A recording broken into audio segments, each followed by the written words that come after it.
this all means, not just for the industry, but particularly for Sibanye Gold. It's always a great pleasure to have mining and labor analyst Mamokgethi Malopianya with me. Mamokgethi, hello. Terrible story again. Every time you and I seem to talk, there's some tragedy, either from the business side or from the mining side of one of these companies. What is your reaction to this breaking news? Well, Sibanye Steel Gold sadly appears to be in the news lately a lot for mine safety related incidents, and so it's going to be a spotlight that's shined on them for a while.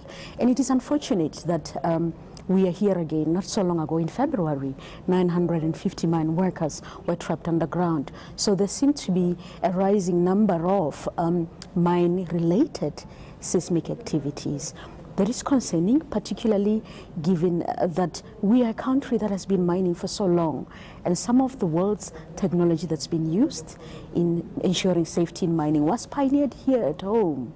Yet somehow we are unable to ensure safety of mine workers. I think perhaps it might be worth separating, even if we can, by all means correct me, when there is a mining incident that the power goes out, or there's a lift failure, or there's some kind of mechanical failure. That has obviously got to do with maintenance. It's quite a different story when you're dealing with a natural phenomenon like seismic activity. How fair is it to pass the blame onto a mining company in the case of seismic activity? Is that a fair comment to make? It is a fair comment to make, because they should have in place systems that are able to kick in and give them an early warning system should there be a seismic activity about to take place.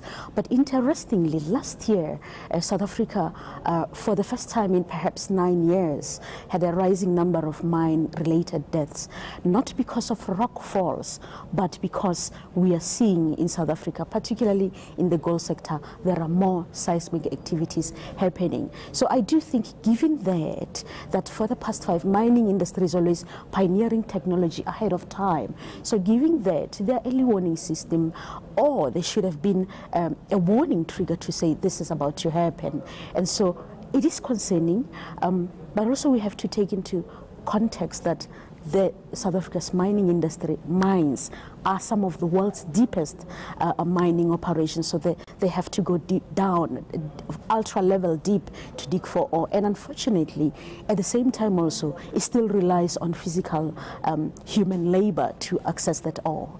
So if you look at a situation like what we just dealt with now at Sibanye Gold, what more can be done? Obviously the questions are going to be asked what happened in this incident, but people are going to ask what is now going to be put in place. As you and I sit here now, what's going to change at Sibanye Gold, do you think, and other mining companies to prevent this in future? What would you like to see?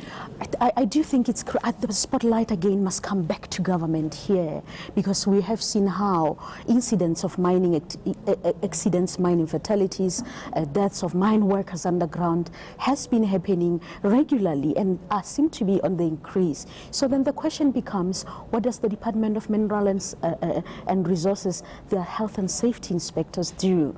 And how is it that companies are held accountable? If for example, Sibanye Steel Gold was in the news about a mining incident in February.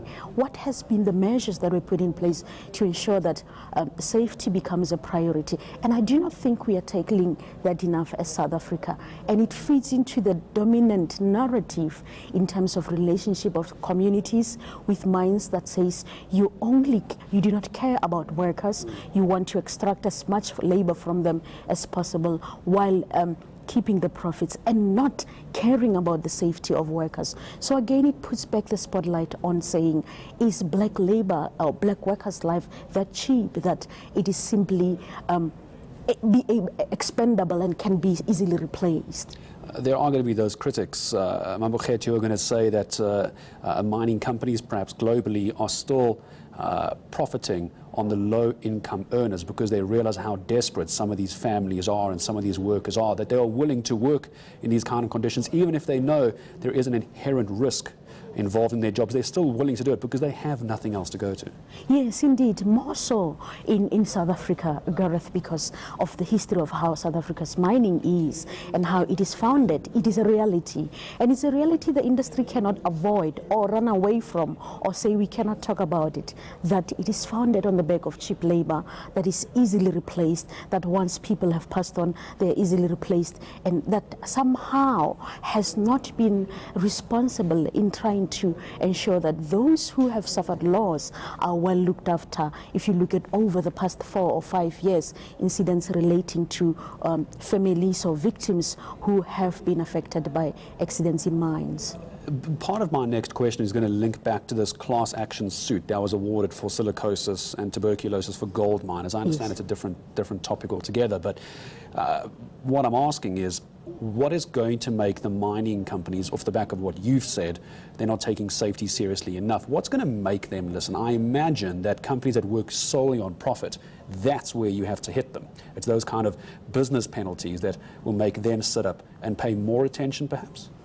It could work, but we have seen how, where the regulator appears to be lacking the necessary teeth and muscle to enforce the law.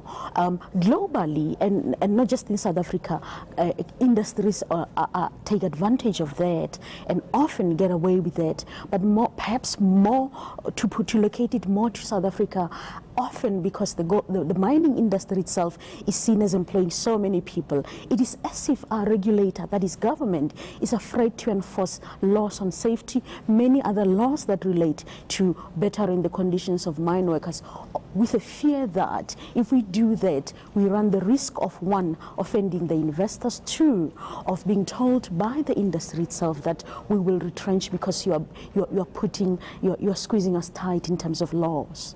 I feel like we need to have a round table debate on this. Mamokgethi, thank you so much, as always, for coming in to speak to us. Mining and Labour Analyst Mamokgethi Malopanya joining us here on ENCA. Well, let's